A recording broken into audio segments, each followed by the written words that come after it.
Da Flá TV, primeiro, parabéns pela vitória. Antes de mais nada, eu queria até exaltar o seu trabalho. São 13 jogos à frente do Flamengo, com 8 vitórias, 4 empates e uma única derrota. Inclusive, o time está há 10 jogos sem perder. Queria que você comentasse um pouquinho sobre a atuação da equipe hoje, que foi muito superior, principalmente, teve uma grande atuação, principalmente no primeiro tempo, e até acabou quebrando aí a sequência de 16 jogos de invencibilidade do Inter. Estou muito feliz pela vitória, foi um grande jogo. Um adversário à altura, que estava brigando pelo título, mas existe essa comunhão, essa sinergia com a torcida, os jogadores comprometidos durante a semana em todos os treinamentos, fizeram um jogo impecável, seguiram o plano de jogo de maneira perfeita. E acho que fomos justos, tenho certeza que fomos justos vencedores dessa grande partida. E pelo que me falaram, o Inter foi a primeira vez que o Inter tomou 3 gols no Brasileiro. Não confirmo esse dado, mas me falaram. E como você falou, 15 jogos sem perder. Não é fácil, né? Parece fácil, porque porque nós somos o Flamengo, porque estamos no Maracanã. Então, muitas vezes a gente dá por... é natural uma vitória assim, e não é natural. Não é tão fácil, eu falo, não é fácil, sempre é difícil, e por isso que eu valorizo tanto o esforço dos meus jogadores, do que eles fizeram durante a semana, da mobilização que eles tiveram para o jogo, e se viu perfeitamente o desempenho depois deles no campo. Felipe, aqui, lá em Fortaleza, você me falava que, independente de chance de título, poderia te cobrar que a equipe jogaria com vontade até o final, e hoje realmente o Flamengo consegue jogar com essa vontade. E tem um jogador que hoje não conseguiu tão bem assim, que é o Alcaraz, mas é um jogador de muito prestígio, porque ninguém joga na Itália, ninguém joga na Inglaterra, ninguém é comprado por um clube aí no Brasil por mais de 100 milhões se não tiver muita qualidade. O que você identifica nesse jogador? O que você acha que pode ser trabalhado para que o Alcaraz melhore e consiga mostrar o futebol que a gente sabe que ele tem? Um jogador que, primeiramente, dá tudo pelo time, né? A gente vê o esforço dele, cada vez que ele erra ou perde uma bola, a gente vê que ele tenta de novo, ele não se esconde do jogo, ele é um cara com muita força e, obviamente, que não está no seu melhor momento, mas é um jogador que dá tudo. E esses jogadores, todo jogador passa por fases boas, fases ruins, fases melhores, de muita confiança, onde até as jogadas que você erra acabam dando certo, e tem fases que você não está no teu melhor momento. Ele não está passando por uma fase horrível, né? Mas ele... Por quê? Porque ele trabalha, porque ele treina muito, porque ele presta atenção nos treinos, ele presta atenção nos vídeos. Então ele acaba executando. A execução não tá tão fina, mas questão de tempo. Questão de tempo, a única coisa que eu posso fazer é dar todo o suporte para ele, dar todo tipo de carinho, para que ele possa superar essa fase que não é tão boa para ser o Alcaraz que todo mundo quer que ele seja. Sem pressa. Um jogador que assinou um contrato longo com o Flamengo, e que tem bastante tempo, precisamos dar apoio e suporte para ele, porque o que a gente pede, a torcida pede, é raça, né? Então a raça ele está dando. Depois, qualidade e a finura com a bola, ela vem às vezes mais, às vezes menos, mas a raça está aí, e a gente está vendo isso. Felipe, boa noite. Saiu alto, hein? Não sabia, vou falar um pouquinho mais longe. Felipe, na hora do primeiro gol do Léo Ortiz, a gente estava um pouquinho distante, e eu vi que o Léo Ortiz foi no banco e tinha cumprimentado o auxiliar, não tinha conseguido identificar. Depois a Letícia, minha colega que cobre comigo, mandou um vídeo, e eu vi que era o Daniel Alegria. Quando a comunicação do Flamengo nos passa o nome da comissão, a gente pesquisa, né? Mas eu ainda não tinha... Eu falei, Daniel Alegria, vou procurar no Instagram. E aí achei aqui, especialista em bolas paradas. Então eu queria saber qual foi a importância dele, se no segundo gol ele também teve importância ali, que o De La Cruz passa aquela bola ali para o Gerson, que estava no vazio, se foi mais genialidade de La Cruz, mas acabou que era um jogo difícil assim no início da partida, estava bem equilibrado, e o Flamengo nas bolas paradas acabou conseguindo clarear. É óbvio que o segundo gol não é de bola parada, mas vem de um rebote de bola parada, que a zaga do Inter está desajustada, e o Flamengo consegue o segundo gol. Obrigado, boa noite. Boa noite.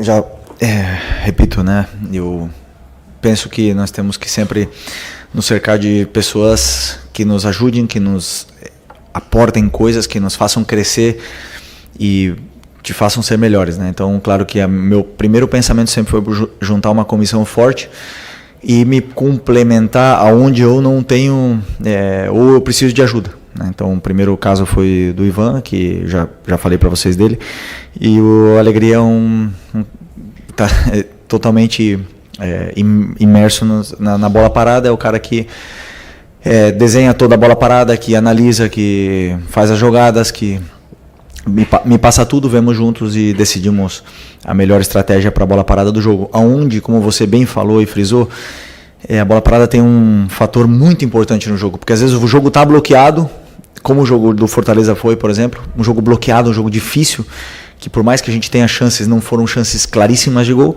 e às vezes a bola parada desbloqueia essa chance. Então, super importante, treinamos essa semana e acabou dando certo, né, com algumas chances. Então, eu acho que é fundamental ter gente na comissão que pudesse ajudar em todos os sentidos. E o segundo gol foi do quê? De lateral? De falta? Não. Enrola pro Gerson bate, o Everton Araújo. Tá. Não, sim, claro, jogada ensaiada. Então, jogada ensaiada e jogadores acreditando na ideia. Assim, fez o trabalho dele. O que tinha que fazer. Tô feliz. Felipe, Raíza Simplício, da Gol Brasil aqui. Boa noite. Ontem, se não me engano, né, o Tanuri passou para a gente, a comunicação do Flamengo passou um informe do Tanuri, ele trouxe o prognóstico, né, da volta de alguns atletas, e o Pedro, ele deixou claro ali que entre maio e julho, né, para o retorno do Pedro. A gente tem também aí a confirmação da saída do Gabriel, agora, depois do jogo contra o Vitória. Enfim, eu queria saber se você já sentou com a diretoria, ou já conversou em relação à contratação de mais um atacante, principalmente esse atacante, o que você entende, quais são as características que você entende que precisa ter esse atacante? Primeiro, precisamos do Pedro, claro, um jogador desse nível, era o artilheiro do Brasil, um jogador desse calibre, é muito importante que a gente possa recuperá-los, mas o principal é que ele volte bem. Sabemos que existem duas fases, a alta médica e depois a alta competitiva, que é um pouco diferente porque ele pode estar disponível, mas não no seu melhor nível a nível competitivo. Então nós precisamos recuperar bem o Pedro. Ele teve uma lesão séria, mas até agora está indo tudo de maneira perfeita na recuperação dele, e vamos dar todo o suporte para que ele possa voltar e ser importantíssimo do jeito que ele estava sendo, né? Que estava sendo o melhor jogador do Brasil até o momento. O Gabi saindo, obviamente que precisamos ir para o mercado procurar um nome importante, e está claro que o mais importante é encontrar um jogador aonde o fundamental seja que ele cumpra com as características que pede o modelo de jogo. O meu modelo de jogo, que é o que vocês já estão vendo, e o modelo de jogo que a torcida pede, né? Esse DNA. Então, vamos ir atrás desse nome com a ajuda do scout, com a ajuda da diretoria, para que possa vir para fazer o elenco crescer e melhorar ainda mais. Oi, Felipe, aqui David Sharp do Antenados da Jogada. Parabéns pelo seu grande trabalho que você vem fazendo até agora. Felipe, o Botafogo ontem foi campeão da Libertadores e pode igualar o feito do Flamengo de vocês de 2019, ganhando também o Brasileiro, está muito próximo a isso. E aí surgem várias comparações desse Botafogo com aquele Flamengo de 19, eu vou te deixar à vontade para você comparar ou não com aquele Botafogo, com aquele Flamengo de vocês lá. Mas a minha pergunta, na real, é a seguinte: esse Flamengo de hoje, seu Flamengo de hoje como treinador, com o elenco que tem à disposição, consegue bater de frente com o Botafogo em igualdade de condições? Talvez muita gente considere até esse elenco do Flamengo melhor que o elenco do Botafogo pela quantidade de jogadores de qualidade. Primeiro, parabenizar o Botafogo, numa vitória justa, merecida. Parabenizar o Atlético Mineiro por ter chegado em 2 finais. Não é fácil, né? A gente muitas vezes pode falar que são os perdedores, mas não é assim, né? Eu posso te garantir que eu gostaria muito de estar nessa final. Gostaria muito. E é bom que que a gente possa sentir essa dor de não estar na final, porque nos motiva a querer estar nessa final do ano que vem. Né? E ver de casa não é bom. Então, parabéns para os dois. Né? Fizeram uma grande temporada. Independente, só um vai sair vencedor, né? Então, por muitas pessoas podem chamar de fracasso, mas na minha visão não é, porque eu sei a dificuldade que é chegar numa final de Libertadores. E merecido também a campanha que eles estão fazendo, um time praticamente novo, né? Quase todo o elenco foi contratado esse ano, a maioria dos jogadores, um investimento muito alto e faz crescer ainda mais o nível do Campeonato Brasileiro e do Campeonato Sul-Americano. Eu acho muito injusto, né? As comparações não são justas. O futebol é outro, os jogadores são outros. Cada ano que passa o futebol evolui e nós fomos os melhores de 2019 naquela época e o Botafogo está sendo o melhor de 2024, né? O Campeonato Brasileiro é o campeonato mais difícil e eles estão numa grande temporada, merecido. Mas vamos lá, são 4. Eu sempre penso assim: todo mundo começa com os clubes da Série A começam com a possibilidade de disputar 4 títulos no ano: o estadual, o brasileiro, a Copa do Brasil e a Libertadores. O Flamengo conseguiu conquistar 2 desses 4, né? E o Botafogo provavelmente vai conquistar os 2. Claro que são de importâncias diferentes, mas na minha visão é isso. E esse grupo de jogadores conseguiu manter, né, a ambição até o final, e eu sim penso que o meu elenco é muito qualificado, o meu elenco é um dos mais fortes da América, se não o que mais, e por mais que outros times possam chegar em finais ou conquistar, eu acredito cegamente nos meus jogadores e no elenco que eu tenho na mão. Já falei para vocês, nunca dou desculpa enquanto a isso, porque na minha opinião eu tenho o melhor elenco. Boa noite, Felipe. Bruna Medeiros, do Disflá. O Flamengo teve uma superioridade muito grande no primeiro tempo, né? E talvez tenha até sido os melhores 45 minutos no seu comando, pelo menos na minha visão.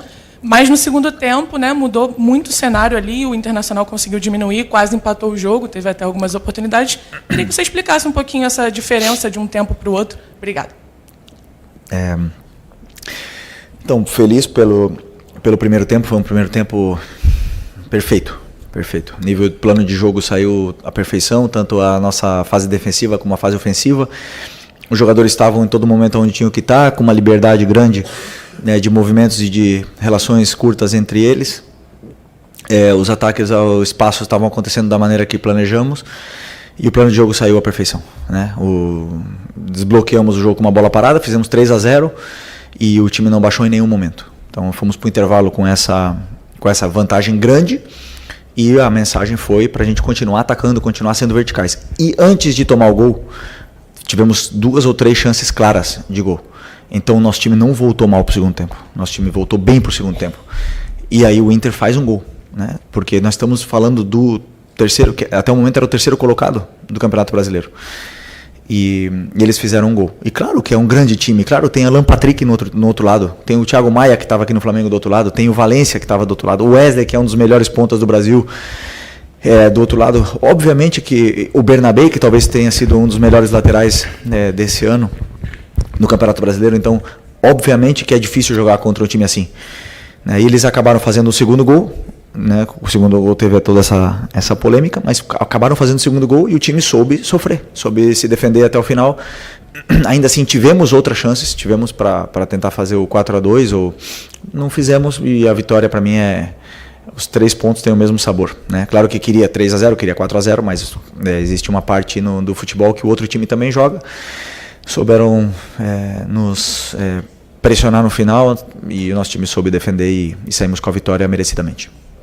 Boa noite, Felipe. Vinícius Sacramento, MS Web Rádio. Eu gostaria que você projetasse o confronto contra o Criciúma, já que na quarta-feira você não vai ter o Gerson e não vai ter o De La Cruz suspensos contra um adversário perigoso que vai fazer seu último jogo em casa, está na zona de rebaixamento e precisa muito desse resultado. O que o torcedor pode esperar do seu confronto contra o Criciúma lá na quarta-feira?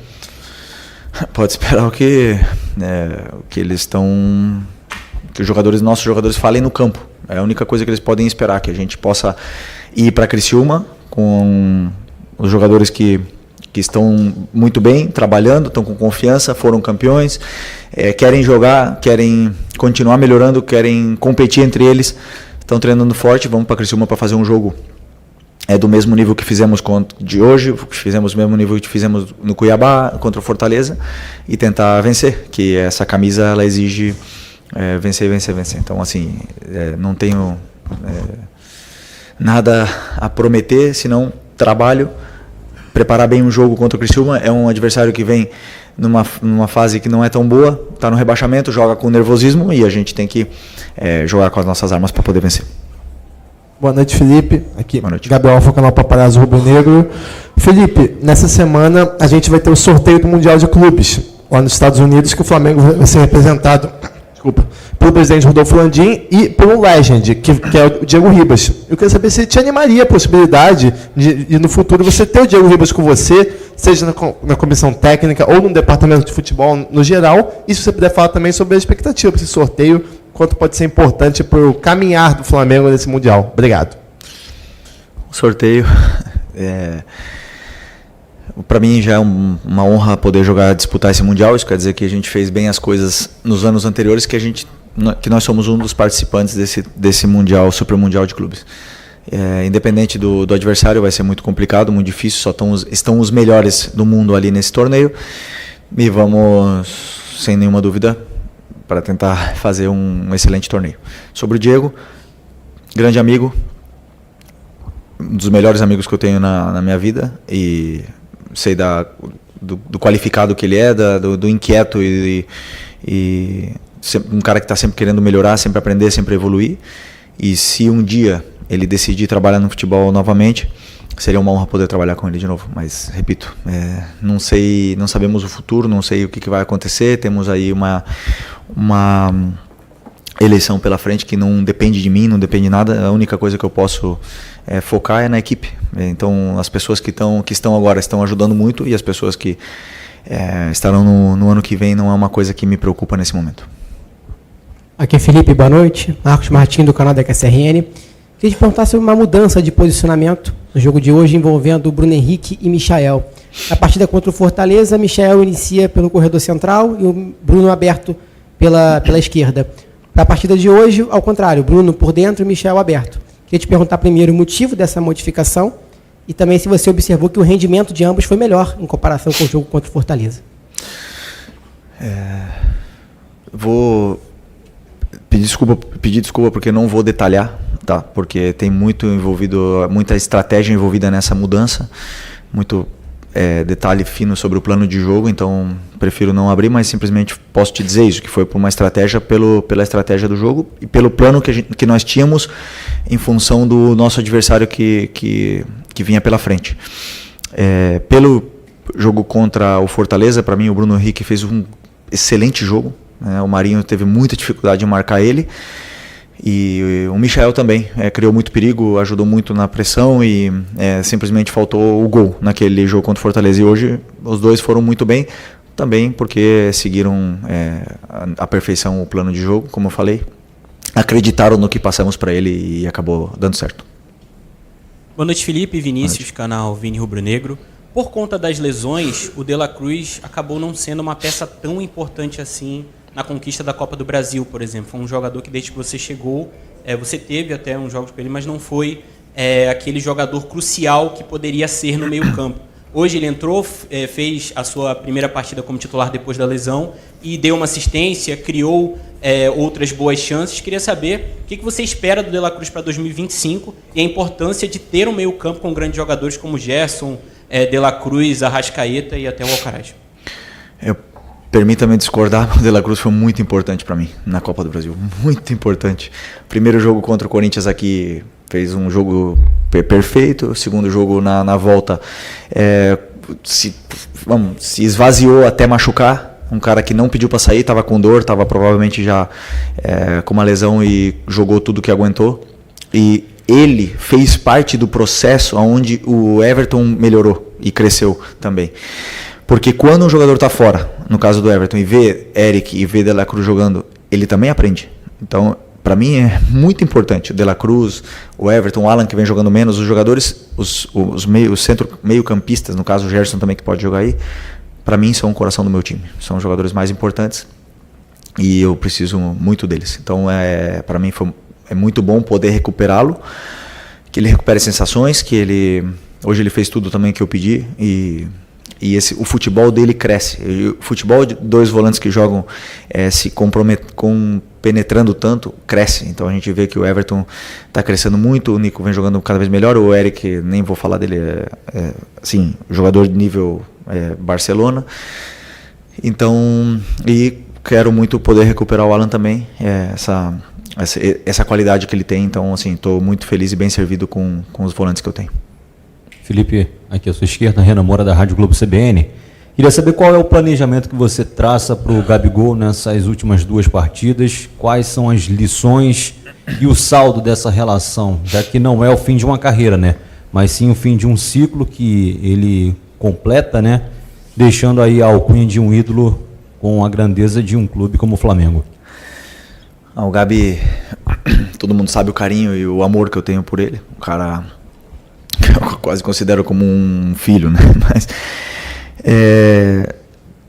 temos que ver o que a gente vai fazer agora, porque ele está com 2 cartões e ele merece sair com uma despedida do Flamengo. Ele merece sair como a lenda que ele se tornou, né? Um ídolo eterno do clube, um cara super importante para a gente nesse processo de 2019 até agora.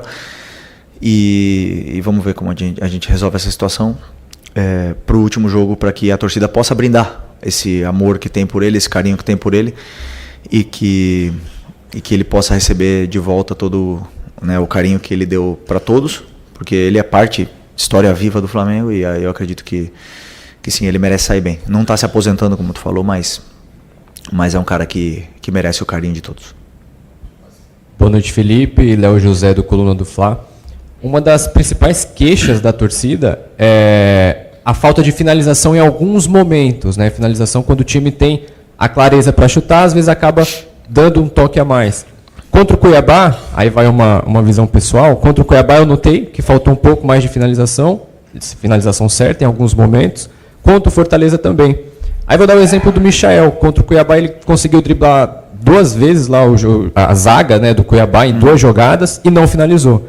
E agora contra o Fortaleza também aconteceu algo semelhante, só que nesse jogo agora nesse jogo de hoje, contra o Inter, o Michael chutou e fez os 2 gols. Houve alguma orientação durante a semana, alguma indicação especial para que o Flamengo chutasse mais? Vamos lá, eu sempre penso que criar é mais difícil do que destruir. Essa é a minha visão. Então, quando você cria chances, você cria essa sensação de perigo, muitas vezes o último passe, ele não sendo bom, ele não dá a chance clara de gol. Mas está ali. A chance, ela está ali. A chance criada. E nós estamos tendo isso, né? Então, depois você falou que se refere a que o Michael, por exemplo, não falta finalizar ou alguma coisa assim. Eu sou um cara muito detalhista, então eu vou para casa, eu vejo o jogo de novo, eu vejo os treinos de novo.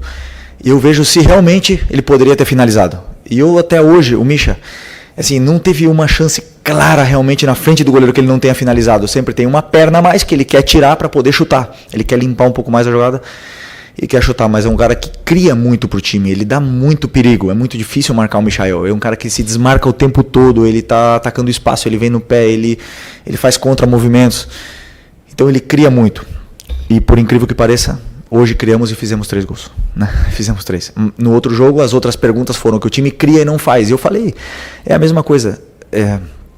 Tem hora que a bola vai entrar e tem hora que a bola não vai entrar.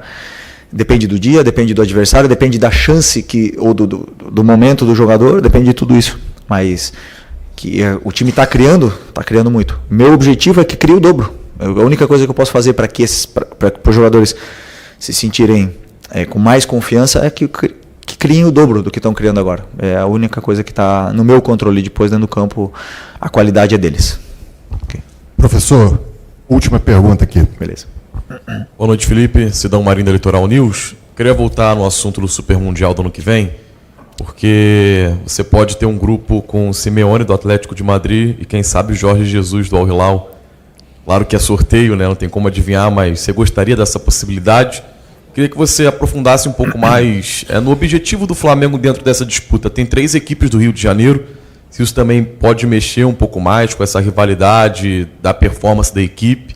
E se é possível para uma equipe brasileira sonhar com o título desse Super Mundial na sua visão. Obrigado. São muitas perguntas dentro da pergunta, mas eu vou primeiro, assim, claro que quando o Flamengo vai para uma competição, vai para ganhar. A gente nunca vai, vamos lá para passar da fase de grupos. Não, temos que ser realistas. Então, Bayern de Munique, Barcelona, Real Madrid, então, todos os times lá que têm um poder econômico, então os melhores jogadores do mundo nesses clubes. É fácil? Não é, não existe nada fácil. A Libertadores não é fácil, o brasileiro não é fácil e tudo mais, mas tudo pode acontecer. E nós temos, claro que, botar a camisa do Flamengo e ir para ganhar o jogo que vier pela frente. Sobre se vier o Atlético, o Al Hilal, a única vantagem é que eu conheço eles e eles não conhecem tanto, não me conhecem tanto os bastidores, né? Mas eu conheço os bastidores deles. Mas no final das contas, quem joga são os jogadores. E quem faz a diferença são eles. Então, o time do Atlético de Madrid está num grande momento e eu penso que vai ganhar o Mundial quem tiver no melhor momento. Então agora não adianta nada a gente poder falar do Mundial ou não, porque o Fluminense não está num bom momento. Mas até junho pode estar num grande momento. E pode acontecer ao contrário com o Botafogo, ou com o Real Madrid, ou não sei, com qualquer outro clube. Então é muito cedo para falar do Mundial. Temos muita coisa ainda pela frente. E a única coisa que eu posso repetir é que é um privilégio estar lá. Valeu! Muito obrigado, gente. Boa noite.